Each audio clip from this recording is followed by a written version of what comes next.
Grémaud, je suis chercheur depuis pas mal d'années maintenant, depuis une bonne quinzaine d'années, peut-être même un peu plus, le temps passe vite.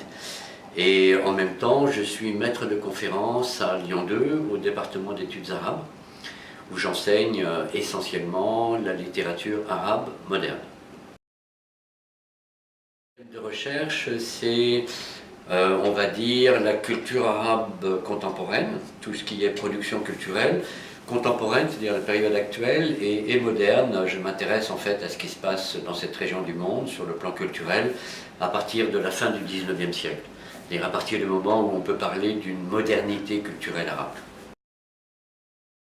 Ce sont les pays du Levant, ce qu'on appelle en français le Levant, c'est-à-dire Liban, Syrie, Palestine, Jordanie, l'Égypte aussi. Mais en fait, de plus en plus, ça devient un regard qui s'intéresse à l'ensemble de la région, parce que un des phénomènes que j'observe, c'est qu'effectivement, avec les nouvelles techniques, on s'aperçoit de plus en plus qu'il y a la recréation d'un espace culturel sur l'ensemble de la région. Récemment, j'ai écrit un ouvrage qui s'appelle L'Arabité numérique.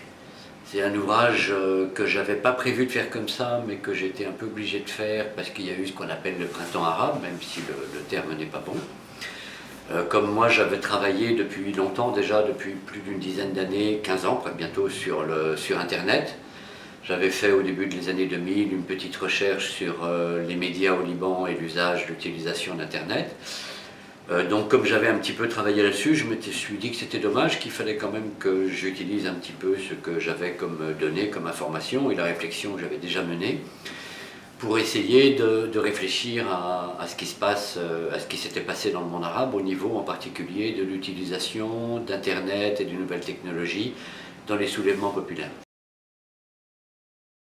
J'ai commencé à faire ma thèse dans les années 80 sur l'édition en Égypte. Ma thèse porte sur l'édition, donc le livre, disons de 1950 à 1990.